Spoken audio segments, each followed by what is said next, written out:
어떻게든 며느리한테 돈 한 번 뜯어내려고 개수작 부리던 시댁과 연을 끊게 되었습니다. 결혼한 지는 이제 2년 반이 조금 넘어가네요. 남편과는 오랜 연애 끝에 결혼을 하게 되었어요. 결혼 전에 친정부모님이 하나 마음에 걸리는 게 있어서 결혼을 반대할까도 싶으셨다는데 그게 시댁과 친정의 형편 차이였습니다. 본격적인 결혼 이야기 오가면서 시부모님이 살고 있는 집도 전세고 노후 준비도 딱히 되어 있지 않은 상황이라는 걸 알게 되었거든요. 하지만 결혼은 허락해 주셨어요. 연애를 하도 오래 했다 보니 이미 결혼 이야기 나오기 전부터 남자친구였던 남편이 저희 집에 왕래를 자주 했었거든요. 시댁과 형편 차이가 난다는 게 마음에 걸리긴 했지만 저희 부모님께서 남편을 워낙에 좋게 보시기도 했고 사람 능력도 좋은데다가 사람까지 착하니 남편만 중심을 잘 잡아주면 딸이 고생하는 일은 없겠다고 판단하셨던 거죠. 저도 그 부분에서는 걱정이 없었어요. 남편이 결혼 전부터 해서 저희 집에 왕래가 잦았던 만큼 저도 시댁과 교류가 있었으니까요. 형편이 어려울지언정 항상 저한테 뭐라도 더 하나 해주려고 하는 분들이었고 남편과 나이차가 좀 나는 신우도 저를 언니라고 부르며 잘 따랐습니다. 그런데 결혼하자마자 저렇게 모렴치한 사람들로 돌변할 줄은 그때까지는 저도 생각 못했어요. 남편 월급이 500 조금 넘어요. 제 월급이 300인데 2배까지는 아니지만 차이가 많이 나는 편이죠. 사회초년생일 때부터 저축도 착실하게 했고 그 돈으로 재테크도 살뜰하게 잘했다 보니 어려운 시댁 형편과는 별개로 남편이 모아놓은 돈만 해도 2억이 넘었습니다. 그 돈 전부 결혼자금으로 가져왔고요. 저는 5천 가지고 결혼했어요. 신혼살림은 친정부모님 명의로 따로 가지고 계신 아파트에 차리기로 했습니다. 그러면서 저희가 모아놓은 돈 2억 5천 중 1억 5천을 전세금 명목으로 친정부모님께 드렸고요. 나머지 1억은 전반적인 결혼비용과 혼수 그리고 차 한 대 뽑는 데 사용했습니다. 2억 5천이면 대출 껴서 자가로 신혼집을 새로 구하는 방법도 있었어요. 저희도 그걸 생각 안 해본 건 아니에요. 하지만 친정부모님이 저희한테 내주신 집이 위치가 워낙에 좋았다 보니 여러모로 장점이 많았어요. 남편과 제 회사랑도 가까운 편이라 출퇴근하는 시간부터 많이 아낄 수 있었고요. 거기에 전세 가격만 생각해봐도 거저 들어간 거나 마찬가지였습니다. 나중에 저희가 생각이 바뀌어서 자가로 집을 구하겠다고 결정해도 친정부모님이 그 돈 떼먹으실 분들도 아니고 고스란히 돌려받을 돈이니 뭐 문제가 있나 싶었어요. 거기에 저희가 신혼살림 차린다고 친정부모님이 3천만 원 들여서 리모델링도 새로 싹 해주기까지 했고 말이죠. 그래도 남편이 2억이나 가져왔다 보니 제가 한참 모자라게 해온 거나 마찬가지였죠. 하지만 거의 반반 결혼을 한 거나 마찬가지였습니다. 왜냐하면 제가 처음 취직하고 독립한다고 했을 때 친정에서 오피스텔 하나를 제 명의로 해주신 게 있거든요. 원래는 그것도 팔아서 결혼자금에 보탤 계획이었는데 그냥 들고만 있어도 집값이 오르는 상황인데다가 친정부모님 덕에 신혼집 문제도 해결된 상황에 굳이 그걸 팔아야 할 이유가 없었어요. 차라리 월세 수입을 노리는 편이 훨씬 더 좋다고 생각해서 결혼하면서 그 오피스텔에 곧바로 세입자를 구했습니다. 좋은 사람들과 한 가족이 되었구나 생각했는데 그런 시어머니랑 신우가 돌변해버린 건 결혼하자마자부터였어요. 천천히 하나씩 본심을 드러냈다면 가랑비에 옷 젖는 거 마냥 그러려니 하고 어느 정도 넘어가줬을 텐데 너무 대놓고 그 속을 다 드러내더라고요. 신혼여행을 다녀오고 나서 그 주 주말에 시댁에 잘 다녀왔다고 인사드리러 갔어요. 신혼여행은 하와이로 다녀왔는데 가기 전에 신우가 거기에 어디 아울렛인가를 가면 명품을 엄청 싸게 판다더라 하면서 이야기를 꺼낸 적이 있었거든요. 저는 당연히 그게 명품 쇼핑하려면 어디 아울렛을 가라고 저한테 귀뜸해주는 거라고 생각했는데 그게 아니고 대놓고 자기 줄 명품 좀 사가지고 오라는 소리였네요. 애초에 남편과 저는 쇼핑에 큰 관심이 없었다 보니 가서도 그냥 맛집 찾아다니고 바다 구경하고 푹 쉬다 온 게 전부였어요. 쇼핑을 아예 안 한 건 아닌데 선물 사겠다고 기념품 가게 같은 데 다녀온 게 전부였거든요. 시댁 도착해서 신우랑 시부모님한테 거기서 사온 기념품 선물을 건넸더니 신우가 누가 이딴 거 사다 달라 그랬냐고 하면서 내 명품 어딨냐고 질질 짜기 시작했어요. 솔직히 너무 당혹스러웠죠. 명품을 아무리 싸게 판다고 해도 그렇지 5만 원, 10만 원에 파는 건 아니잖아요. 신우가 어떤 명품 브랜드에 환장을 하는지도 이미 알고 있었는데 아무리 싸게 판다고 해도 돈 100만 원은 넘는 브랜드였어요. 차라리 저희한테 명품 선물 받고 싶다고 대놓고 사다 달라고 했으면 또 모를까. 제가 독심술사도 아니고 은근슬쩍 말하고 넘어가 놓고 기념품 선물 받았다고 짜증을 부리고 있으니 참 어이가 없었네요. 시어머니는 신우가 우는 걸 보더니 예단 이야기를 꺼내더라고요. 결혼하면서 허례허식은 생략하자고 먼저 말을 꺼내셨던 분이 당신이 예단도 하나 안 받았는데 명품 하나 사오는 게 그렇게 아까웠냐며 저랑 남편을 타박하기 시작하셨죠. 예단을 안 한 건 사실이지만 저도 뭐 예물 하나 욕심낸 적 없었어요. 결혼할 때 들어간 돈만 가지고 본다면 남편이 저의 몇 배나 되는 돈을 해온 건 사실이지만 말씀드렸던 대로 리모델링에 제 오피스텔까지 다 합치면 제가 훨씬 더 많이 해간 건데 5천 들고 와서 거저먹는다니 어쩐다니 하는 식으로 이야기했을 때는 제가 다 어이가 없더라고요. 그리고 신우한테는 결혼식에 입으라고 옷 한 벌 해줬어요. 위아래로 싹 다 해주고 구두까지 해줬는데 그건 생각 안 하고 그깟 아울렛에서 싸게 세일하고 있는 명품 하나 안 사왔다고 시어머니까지 가세해서 저러고 있으니 좀 그렇더라고요. 그래도 남편이 시어머니한테 그러지 마시라고 딱 잘라 말해줘서 한숨 돌렸네요.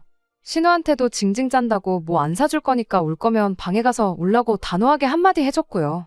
그러면서 시어머니한테 결혼 비용에 대한 이야기도 정리해줬는데 그때는 조금 아차 싶기는 했어요. 사실 오피스텔에 대한 이야기는 시댁에서 전혀 모르는 이야기였거든요.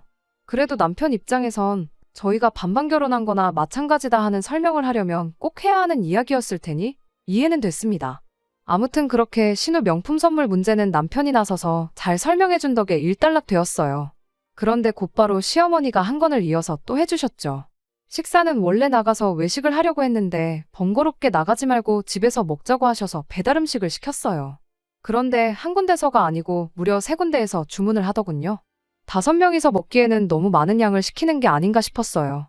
아니나 다를까 음식 도착하고 나서 왜 그렇게 음식을 많이 주문했는지 알게 되었죠. 배달 온 음식들을 상위에 펼치고 있는데 시어머니가 반찬통 몇 개를 꺼내가지고 오더니 며칠 동안 밥 걱정은 안 해도 되겠다며 거기에 담아덜기 시작했거든요. 저희 돈으로 시키니까 의도적으로 넘치게 시켰던 거예요. 다 못 먹고 잔반 만들어서 버리겠다는 것보다야 100번 나은 거긴 하지만 차라리 그럴 계획이다 미리 말이라도 해줬으면 충격이라도 안 받지 않았을까 싶었네요. 게다가 덜어놓기는 또 얼마나 덜어놓은 건지 막상 식사 시작하려고 하니까 고기 한 점 집어먹는 게 눈치가 보일 정도로 접시 바닥이 홀랑 다 보일 정도까지 덜어놓으셨더라고요. 이게 다 그날 하루 만에 일어난 일이에요. 이거 2개만 해도 혀를 찰 정도인데 이게 끝이 아니었습니다. 식사가 한참이던 중에 시어머니가 대놓고 저희한테 앞으로 니들 우리 용돈은 얼마나 보낼 거냐 하고 물으시더라고요. 저도 모르게 먹던 밥을 그대로 뿜어버릴 뻔했어요. 결혼 전에 했어도 충분한 이야기들을 그때는 이런 방구 말 한마디 없다가 왜 이제 와서 생활비 이야기를 꺼내시는지 싶었습니다. 저는 일부러 아무 대답도 하지 않았어요. 남편이 알아서 정리해주겠거니 생각했죠. 제가 안 된다, 못 드린다 하면 저만 나쁜 며느리, 속 좁고 돈만 밝히는 며느리가 되는 거잖아요. 남편도 무슨 용돈은 용돈이냐 하면서 명절 때나 그럴 때 어련히 알아서 잘 챙겨드릴 테니 그런 건 물어보지 마시라 대답했어요. 하지만 시어머니는 아랑곳하지 않고 계산 그렇게 하는 거 아니라며 타박을 하기 시작했습니다. 말인즉슨 남편이 결혼 전에는 시부모님하고 한 집에 같이 살면서 했던 게 있지 않느냐 하는 거예요. 이따금씩 시켜주던 외식이라던가 장 볼 때 반찬거리도 턱턱 계산해주고 그랬는데 이제 결혼했으니 그런 걸 다 못하게 되지 않았느냐고 그럼 당신 입장에서는 손해가 아니겠냐고 하는 거예요. 저한테 내 말이 맞냐 틀리냐 물어보는데 정말 뭐라고 대답을 해야 할지 몰라서 진땀을 다 뺐네요. 하지만 이번에도 남편이 나서서 상황을 종료해줬습니다. 그럼 매달 50만 원씩 보내드리겠다고 딱 잘라서 말하더라고요. 50만 원도 매달 보내드리기에는 조금 많다 싶은 느낌이지만 사실 그렇지 않아요. 명절이니 어버이날이니 생신이니 해서 챙겨드리려고 했던 걸 다 합치면 그 정도 되거든요.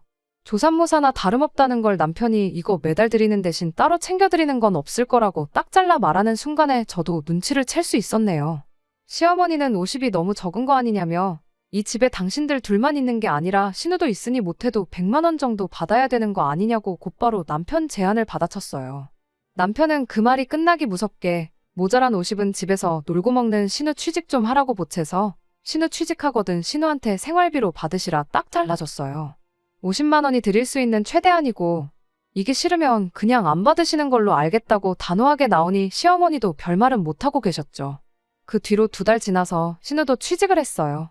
시댁에서 들들 볶아서 한 건지는 모르겠지만 그래도 신우도 사회생활을 시작했으니 철이 들지 않겠나 그렇게 생각했네요. 신우 능력의 남편처럼 좋은 회사는 당연히 꿈도 못 꾸는 상황이었고 평범한 중소기업 사무직을 시작했어요. 금방 그만둘 줄 알았는데 생각보다 오래 버티더라고요. 그러다 신우가 먼저 저한테 연락을 해왔습니다. 시부모님한테 영양제를 좀 사드리고 싶다고요. 그런데 자기 월급이 200만 원도 안 되다 보니 좀 부담스러워서 제 도움 좀 받으려고 전화를 했다고 하더라고요. 자기가 절반을 낼 테니 나머지 절반은 제가 내주면 안 되겠냐고 물어보는데 돈 얼마를 떠나서 신우가 취직을 하더니 정신 차리고 철들었구나 싶었습니다. 그런데 남편한테는 비밀로 좀 해주면 좋겠다고 하더라고요. 왜냐고 물어봤더니 남편이 그때 용돈 문제에 대해서 못 박아놓은 게 있다 보니 괜히 알게 되었을 때 뭐 문제라도 되지 않을까 걱정이 된다고 하는데 다른 것도 아니고 건강 때문에 먹는 영양제인데 그거 절반 내주는 게 뭐 어려운 일인가 싶어 흔쾌히 알겠다고 했습니다. 처음엔 저도 뿌듯했는데 뭔가 점점 안 좋은 예감이 드는 게 이건 아니다 싶은 생각이 들더라고요. 왜냐하면 그때부터 한 주 걸러 한 번씩 신우가 영양제 노래를 부르기 시작했기 때문이에요. 어디에 뭐가 좋다더라 하면서 계속해서 저한테 영양제 값을 도와달라고 하는데 그 종류만 해도 거의 15개가 넘어가기 시작했거든요. 신우는 저보고 TV도 안 보냐면서 TV에 나오는 어떤 의사 선생님은 하루에 영양제만 40개씩 먹는다더라 하면서 15개는 많은 것도 아니라고 하면서 엄마 건강 챙기는 게 못마땅하느냐고 그러더라고요. 보통 안 좋은 예감은 틀리는 법이 없다잖아요. 그때 저도 뭔가 다른 꿍꿍이 속이 있겠구나 하는 걸 느꼈어요. 영양제 값 절반밖에 내주진 않지만 종류가 워낙에 많았다 보니 저도 제 용돈으로 더 내주기에 부담스러운 수준이었거든요. 그런데 월급 200도 못 받는다는 신우는 오죽하지 않았겠냐 싶었어요. 실제로 주고 있는지는 모르지만 시어머니한테 생활비로 50씩 주고 있다 계산해보면 더더욱이 신우가 그런 거 해줄 여유가 없다는 건 안 봐도 딱 알겠을 정도였으니 말이죠. 그래서 남편하고 함께해서 시댁 식구들하고 한번 보기로 했어요. 이렇게까지 나오는 게 좀 치사한 거 아닌가 싶기도 했지만 이러다간 정말 시부모님 영양제 값으로 제 한 달 용돈을 다 쓰겠거니 싶었고 제 의혹을 확인하고 싶기도 해서 갔죠. 이번엔 외식을 했어요. 식사 다 끝나갈 때쯤 집에 가서 드신다며 포장 주문을 추가하셨지만 이젠 그런 건 놀랍지도 않았어요. 식사 끝나고 나서는 시댁에서 차나 한잔 하자고 찾아갔죠. 그리고 얼마 안 가서 작전을 실행에 옮겼습니다. 외식한 게 체했나 속이 더부룩하다고 소화제 좀 있냐고 물어봤죠. 약들은 전부 찬장에 있으니 꺼내다 먹으라 하더라고요. 혹시나 가져다 주시면 어떡하나 걱정했는데 예상대로 직접 가져다 먹으라 해서 안심이었습니다. 찬장에는 역시나 이런저런 약들은 다 있어도 영양제라고 부를 만한 건 흔해 빠진 비타민 말곤 아무것도 없더군요. 그래서 자리로 돌아와서 그동안 사다 준 영양제가 한두 개가 아닌데 그건 어디다 보관하길래 코빼기도 안 보이냐고 은근슬쩍 물어봤어요. 시어머니랑 신우가 대답을 제대로 못하고 횡설수설 하는 걸 보니 그동안 영양제 어쩌니 하는 게 전부 뻥이라는 걸 대번에 눈치챘네요. 남편은 영양제 이야기는 처음 들었을 테니 무슨 영양제? 하면서 의아해했는데 그걸 다 말하기는 그래서 그냥 그런 게 있어 하고 말았죠. 그건 신우한테 경고하는 거나 마찬가지였고요. 남편 모르게 하겠다는 약속은 지켰으니 앞으로 또 영양제 핑계대면서 내 돈 챙겨갈 생각하지 말라고 하는 경고말이에요. 신우도 눈치가 백단이다 보니 그 뒤로 영양제니 어쩌니 하는 소리는 쏙 들어갔어요. 그 후로 얼마 전까지는 신우한테도 먼저 연락 오는 일이 없었어요. 명절 때나 한두 번 찾아뵀지 그 외에는 뭐 밥이나 먹으러 와라 이런 이야기도 없으셨다 보니 오히려 연애할 때보다 교류가 더 없었습니다. 그게 서운했다기보단 솔직히 편했어요. 그러다 얼마 전에 시댁에서 먼저 연락이 왔습니다. 보고 싶다고 연락이 온 건 아니고 목적이 확실히 있었어요. 저희 결혼할 때 구했던 세입자분이 지방 발령을 받게 되면서 오피스텔을 비워야 하게 되었거든요. 그래서 새로 세입자를 구해야 했는데 신우랑 시어머니가 그 사실을 알고는 연락을 해왔던 거예요. 막내는 거의 없었지만 매달 보내던 용돈 때문에라도 남편하고 시댁은 계속 연락을 주고받고 있던 상황이었거든요. 그때 또 남편이 이야기를 했었던 건가 봐요. 시어머니는 대뜸 그 집에 신우 좀 살게 해주면 안 되겠냐 저에게 물어왔습니다. 신우가 출퇴근하는데 좀 더 편하기도 하고 한번 독립해서 살아보면 배우는 것도 많지 않겠냐고 하는 게 이유였어요. 물론 신우니까 월세는 받지 않았으면 좋겠다고 했고요. 내키는 조건은 아니었지만 딱 1년만 관리비는 신우가 내고 집은 깨끗하게 사용하는 조건으로 그렇게 하도록 해줬습니다. 오피스텔에 제가 결혼 전에 쓰던 살림살이들부터 그대로 다 있었어요. 그거 옵션으로 다 포함시켜주는 조건으로 세입자를 구했었죠. 나름 제가 그 집에 오래 지내면서 애착도 있었다 보니 집을 되도록이면 깨끗하게 써줄 세입자를 구하고 싶었습니다. 이번에 나가게 된 세입자분이 딱 좋았는데 그분이 지방 발령 1년이면 돌아온다고 그때도 가능하면 이 집에 지내고 싶다는 식으로 이야기를 했었어요. 물론 1년 뒤에 봐서 얼마든지 바뀔 수 있는 상황이기는 하지만 괜히 집 더럽게 쓰는 세입자 들어올까 노심초사할 바에야 비어있는 동안 신우 살게 해주고 먼저 살던 분이 돌아오면 다시 계약을 하면 되는 거 아니겠나 하는 생각이었죠. 제 오피스텔 한번 내줬을 뿐인데 신우도 시어머니도 그때를 기점으로 많이 바뀌었습니다. 한동안 저는 빼고 남편만 시댁 식구들과 왕래를 했지만 그 이후에는 저도 같이 오라고 먼저 연락을 해왔어요. 배달 음식 많이 시켜서 빼돌리거나 외식 나가서 포장 음식 주문하던 얌체짓도 안 하셨고 난생 처음 신우한테 생일 선물도 받아봤네요. 제가 마음 한번 쓰고 이렇게 관계가 좋아질 거면 오피스텔 몇 달 쓰게 해주는 게 문제는 아니겠구나 싶었어요. 그런데 제가 생각한 그런 이상적인 상황이 아니었네요. 결국 또 어떻게든 제 돈 한번 등쳐먹어보겠다고 개수작질을 부리고 있었다는 걸 나중에 알게 되었습니다. 얼마 전 일이었어요. 새벽 늦게 경찰서에서 전화가 왔어요. 신우가 술에 만취해서 인사불성인 상태라고 와서 좀 데리고 가라고요. 시댁에 먼저 전화를 했는데 안 받아서 오빠라고 저장돼 있던 저희한테 두 번째로 연락이 왔던 거였어요. 부랴부랴 남편은 잠옷에 외투만 걸치고 곧바로 신우를 데리러 갔죠. 저희가 갔는데도 정신도 못 차리고 널브러져 있더라고요. 정말 경찰분들 얼굴 보기가 다 쪽팔릴 정도였어요. 신우가 있던 곳 위치에서 제일 가까운 게 저희 집이었는데 저희 집에서 재우고 싶지는 않아서 그 다음 가까운 오피스텔로 향했습니다. 맘 같아서는 제 오피스텔에 오바이트라도 하면 어쩌나 괜히 바닥 더러워지는 거 아닌가 싶어서 시댁에다가 데려다주고 싶었어요. 하지만 그때가 새벽 늦은 시간이기도 했고 저희도 빨리 신우 해결하고 다음날 출근을 위해 조금이라도 더 쉬어야겠다 생각해서 오피스텔로 향하게 되었습니다. 아무래도 시댁까지는 가기에는 오며 가며 걸리는 시간이 너무 걸릴 것 같아서요. 신우 업고 다니느라 남편이 고생을 좀 했네요. 아무튼 겨우겨우 오피스텔 앞까지 도착해서 신우한테 비밀번호를 물어봤죠. 신우는 횡설수설 나라가 나를 힘들게 하니 어쩌니 하면서 헛소리만 내뱉을 뿐이었고요. 결국 제 마스터키 번호로 문을 열고 들어갔어요. 문을 열고 들어갔는데 방 안에서 꽥 하고 비명 소리가 나더라고요. 저도 덩달아서 비명을 질렀죠. 왜냐하면 집주인인 저도 모르는 사람이 집에서 살고 있었고 집도 아주 발 디딜 틈도 없이 개판 5분 전으로 되어 있었으니 말이에요. 방 안에 살고 있던 사람이 경찰을 부르거나 하지는 않았어요. 다행히 남편도 잘 아는 사람, 시이모님네 둘째 딸로 남편의 사촌동생이었거든요. 남편이 너는 여기 어쩐 일로 와 있느냐고 물었는데 사촌동생이 오빠야말로 내 집엔 어떻게 왔고 문은 어떻게 열고 들어왔느냐 묻더라고요. 사건의 전말은 이랬습니다. 시어머니가 제 오피스텔이 비게 됐다는 걸 알았을 때 신우 좀 살게 해달라고 부탁해놓고는 사촌동생한테 그 방을 넘겨준 거예요. 그 과정에서 시이모님한테 매달 월세로 50만 원씩을 받기로 했던 거고요. 방에 침대며 세탁기며 다 있는 데다가 위치도 좋고 심지어 월세까지 싸니까 그게 제 집인지 그런 건 확인도 안 하고 덜컥 제 집에 사촌동생을 보내버린 거고요. 그래서 그날 회사에 연락해서 월차 내버리고 사촌 신우도 내쫓아버리고 술이 덜 깬 신우 깨워다가 하루 종일 집 청소했습니다. 어떻게 되는지 알고 제 눈치를 엄청 보더라고요. 집이 깨끗해지고 나서는 그 길로 곧바로 시댁으로 향했어요. 시어머니는 저랑 남편이 무슨 일로 왔는지 다 알고 계셨으면서 당황도 하지 않으시더군요. 오히려 뻔뻔하게 사촌동생도 따지고 보면 너한테는 신우 아니냐며 자기가 뭐 틀린 말한 게 있냐고 너 혼자 내 딸이 거기서 사는 줄 착각한 거라고 나왔습니다. 그러더니 저보고 살고 있는 사람이 있는데 맘대로 문을 따고 들어갔으면 그거 주거침입죄라고 하면서 저를 몰아세우더라고요.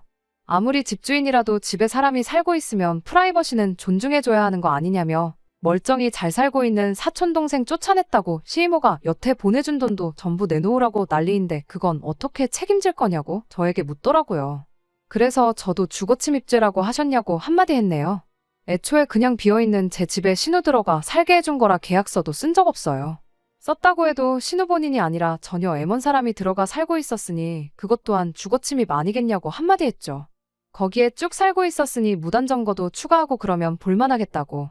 그러다가 신우한테 그게 아니고 신우를 사기죄로 고소를 하는 게 낫겠다고 하니 신우도 그렇고 시어머니도 그렇고 결국 저한테 미안하다고 꼬리를 내리더군요. 결국에는 남편이 보내주던 생활비 50만 원이 너무 적어서 그랬다고 전부 다 실토했어요. 애초부터 매달 100만 원을 줬으면 이렇게까지 안 했을 거라며 오히려 자기들을 그렇게까지 만든 게 다 저희 탓이라고 몰아가더라고요. 남편이 그 상황에서 우리 아직 집도절도 없어서고 장인 장모님 명의 집에 얹혀 사는 거나 마찬가지인 거 모르시냐고 말을 꺼내더군요. 할 말이 많아 보였는데 더 이상 아무 말 하지 않았어요. 더 말해봐야 자기 입만 아픈 거 아니겠냐며 그냥 보내주던 50만 원도 앞으로는 안 보내겠다고 그나마 해주고 있던 경제적 지원도 끊어버렸습니다. 그러면서 자연스럽게 연도 끊어져 버리게 되었어요. 다른 점이 있다면 이젠 시댁에서 저한테 연락이 온다는 거예요. 전에는 남편하고만 연락 주고받고 저랑은 연락을 전혀 안 했는데 이젠 그 입장이 뒤바뀐 거죠. 시어머니도 신우도 입을 모아 저한테 남편한테 말 좀 잘 해달라는 식으로 연락을 해옵니다. 하지만 뭐 제가 어떻게 할 수 있는 건 아니다 싶어요. 시댁과 푸는 것도 남편이 정할 일이고 계속 연을 끊고 지내는 것도 남편이 정할 일이라고 생각해요. 저까지 나서서 연락을 씹고 무시할 생각까진 없지만 시댁 관련해서 결정을 내리는 건 언제나 그래왔듯 남편에게 맡길 생각입니다. 적어도 제 남편은 남의 편 남편이 아니고 제 편인 남편이라 얼마나 다행인지 모르겠네요. 끝까지 들어주셔서 감사합니다. 오늘의 사연은 여기까지입니다. 구독과 좋아요, 알람 설정 부탁드리고 더 좋은 사연으로 다시 찾아뵙겠습니다. 감사합니다.